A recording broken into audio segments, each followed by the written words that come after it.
Bonjour, mon nom c'est Richard Bilodeau et aujourd'hui encore, j'aimerais vous partager l'Évangile, un bref exposé, et faire un résumé de la dernière capsule, Isaïe 53, et regarder les mots qui ont été employés par le prophète pour montrer le prix élevé que ça a coûté pour que nous puissions être pardonnés de nos péchés. Mais lorsque j'ai médité sur les mots utilisés, il y a toujours un même mot qui souvent qui ressortait, c'était le mot péché. Je me disais, Seigneur, je ne peux pas me servir de ça. Aujourd'hui, dans notre société, le message ne passera pas parce qu'on dit, il n'y a plus de péché. Comme dit un Jean, les gens disent, j'en ai pas, puis j'en fais pas. Donc, le Seigneur m'a donné de voir par le psaume 51, le psaume de la repentance, une définition donnée par les Saintes Écritures du mot péché, que ça veut du mot, une définition du même livre. Je ne falsifiais pas le texte. Et c'est comme ceci, c'est écrit dans le psaume 51, verset 6.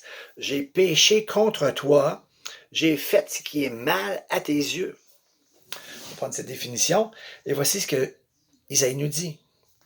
Il a été blessé, frappé, châtié, sacrifié pour ce qui est mal à ses yeux. Le deuxième mot employé, c'est ceci, c'est le mot iniquité. Il va s'en servir 3 fois. Il va dire ceci. Il a été brisé pour nos iniquités. Sur lui est retombée l'iniquité de nous tous. Il se chargera des iniquités de plusieurs. Remarquez, c'est pas dit de tous, mais de plusieurs. Mais moi-même, je n'ai pas la différence entre péché et iniquité, donc je vous partage la compréhension que Dieu m'a donnée de ces termes. C'est dans une anecdote dans ma propre vie. Jeune, j'ai été initié à faire du vol à l'étalage. Pour moi, c'était mal, puis pour l'autre, ben, c'était bien. Après 5-6 vols, j'ai dit, OK, c'est assez, moi, je trouve que c'est mal. Puis après, je lui ai dit ça, il m'a dit, ben moi, je trouve que c'est bien, je vais monter une collection de timbres, puis ça coûte pas cher. Parce qu'on achetait, puis on en volait en même temps. Pourtant, c'était pas écrit si tu ne voleras pas. C'était écrit, c'est mal volé. La même connaissance, dit en d'autres mots, s'appelle dans Romains 2, les œuvres de la loi écrites dans notre conscience. Nous avons en nous la connaissance du bien et du mal. Et voici donc la différence. Pour la même offense, une question d'attitude, un voit que c'est mal, l'autre voit que c'est bien. Notre ami Isaïe, au chapitre 5, au verset 20, il va dire comme ceci, l'iniquité, c'est d'appeler le mal bien et le bien mal.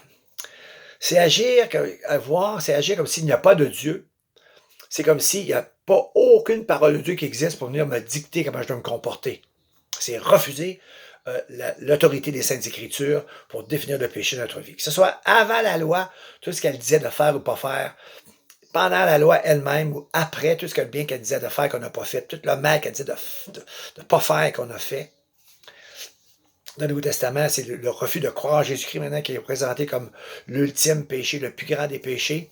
Je vous avais dit, si le monde ne veut pas vous écouter, ils seront châtiés pire que les péchés de Sodome et de Gomorrhe. Mais c'est la croix qui vient répondre à cela. Il est écrit comme ceci, mais il y a un problème. C'est écrit comme ceci que la prédication, c'est une folie. Il va dire comme ceci, 1 Corinthiens 1,18, car la prédication de la croix est une folie pour ceux qui périssent, mais pour nous qui sommes sauvés, elle est une puissance de Dieu. 3 versets plus loin, excusez, il a plu à Dieu de sauver les croyants, je souligne encore une autre fois, les croyants, par la folie de la prédication. Je vais vous dire franchement, moi aussi, quand on me disait Jésus il est mort pour toi, je trouvais ça une folie, c'est-à-dire quelque chose pour moi qui avait ni queue ni tête.